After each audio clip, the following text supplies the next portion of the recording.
With Aubameyang gone, Lacazette gone, and Xhaka demoted, Arsenal have now named a new team captain, and that is none other than Martin Odegaard. Being just 23 years old, the attacking midfielder may be really young, but his leadership qualities have already been tried and tested, as he has been captaining the Norway national team since 2021. But with the national team, it was a pretty straightforward ride. He debuted at 15 years old, so becoming captain after 7 years isn't so crazy, is it? However, at club level, it has not been so straightforward for him. In fact, far from it. With how he started, nobody would have expected Odegard to be playing for a big club by now, let alone captaining one. Let's go back to how it all started for him. So, unsurprisingly, he started out playing in Norway for Drammen Strong, a football club which was co-founded by his father, who was also the coach. At the age of 11, he moved to a bigger club in Norway, Strømsgodset, and that was where Real Madrid discovered him and paid about €4 million to bring him over to Spain when he was just 16 years old. If you get picked up by a team like Real Madrid at such a young age, then there just has to be something about you. And while there really is something special about Odegard, we didn't get to fully see it at Real Madrid. He was such a talented teenager that even though he started out playing with the reserves team, which was being coached by Zinedine Zidane at the time, he was training with Cristiano Ronaldo, Benzema, and the rest of the senior team. And then on the 23rd of May, 2015, he became the youngest ever debutant in Real Madrid's history when he came on for Cristiano Ronaldo in a league game against Getafe. Remember, he was just 16. But the following year, Real Madrid were entering a golden era, and they didn't really have space in midfield for a rising teenager in spite of how talented he was. So he was kept on the reserves bench for most of the 2016-17 season.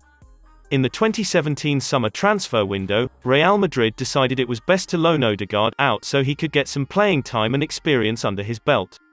This is the point where we tell you that he very nearly joined Real Madrid's most bitter rivals, Barcelona. They spotted his talent from a mile away, and they wondered why he wasn't getting enough playing time at the Bernabeu, so they wanted to get him to switch allegiances, but the Blaugranas had a transfer ban at the time, so they were not able to snatch the Norwegian. So, the teenager left for Heerenveen, a club based in the Netherlands. And even there, he failed to perform and was yet again condemned to the bench. After what was an unimpressive stint at Heerenveen, he was loaned out to yet another Dutch club, SBV Vitesse. His time at Vitesse was much better. He won one Eredivisie Player of the Month award and was included in the league's team of the season. He was also named Vitesse Player of the Year. After that amazing season, his employers were then convinced that it was time for him to return to Spain. Not to Real Madrid though. He was loaned to Real Sociedad in 2019. At the time, Madrid recognized how useful he could be to them in the future, so they reserved the right to recall him after his loan spell or still extend for a further year. That one season at Sociedad was really amazing for Odegard. He really hit the ground running. Just 2 months after joining the club, he was named La Liga Player of the Month. He was also named the best Norwegian footballer in 2019. Then, very memorably, he scored the opener in the Copa del Rey quarter-final game against Real Madrid in 2020 to help his loan club knock out his parent club. He went on to score again in the semis to help Sociedad to the final, which they won against Athletic Bilbao. It was basically a really amazing season for Odegard. He won a couple individual awards, won a major trophy, and even helped the club qualify for European football. But he didn't stay to compete in that competition with them. His loan spell was over in the summer of 2020, so he returned to Real Madrid, who finally decided to keep him. But yet again, even after he had proven how good he can be at Sociedad, he still couldn't get game time at Madrid. So, he had to leave in the January transfer window. This time, he was headed to the Premier League. Before moving on, don't forget to like the video and subscribe to the channel for more content like this. Arsenal had grown interested in the Norway national team captain, and they got him in January of 2021 on a 6-month loan deal until the end of the season. And take it from us, he truly showed everybody what he was capable of. Perhaps one very moment Arsenal fans love to remember is his first goal in the Premier League, one against City rivals Spurs. That goal, which helped Arsenal to a win in the North London derby, was one of the reasons Martin Odegaard was voted the club's Player of the Month in March. The coach was happy with Odegard, his teammates were happy with him, and very importantly, Arsenal fans all over the world were happy with him. So, they clamoured for him to move to the club permanently, and Arsenal made that happen in the 2021 summer transfer window. They paid €35 million to Real Madrid as the young but vastly experienced midfielder committed to the club for 4 extra years, and yet again, he was amazing for them.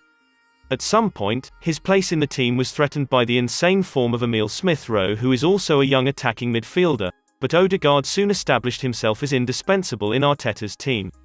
Arteta was trying to build a really young squad of players, and he looked to be making Odegard the fulcrum. The Norwegian managed 12 direct goal contributions last season and helped Arsenal to secure a place in the Europa League after a very horrible start to the season. At this point, we all already knew how important Odegard was to Arteta's team, but the Spanish boss was about to make him even more important. With Aubameyang leaving in January after having been stripped of captaincy for disciplinary reasons, Lacazette leaving for free to return to Lyon this summer, and Xhaka having been demoted from position of captain much earlier after some display of bad behaviour, Arteta named Odegard new Arsenal captain. And we have to say that he was not the natural choice at all.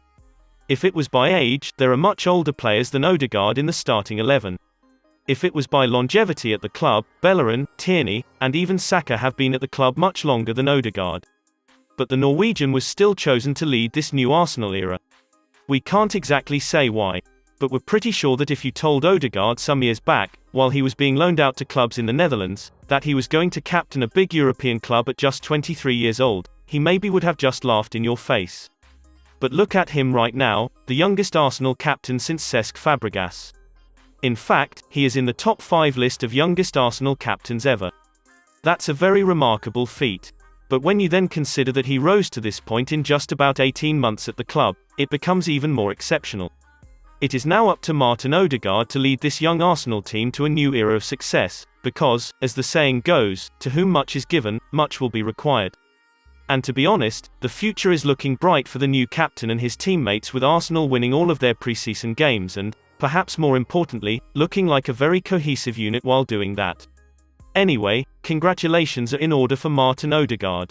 Club and national team captain at the age of 23, we don't imagine that there are many players in the history of football who have been able to achieve this. But what do you think though?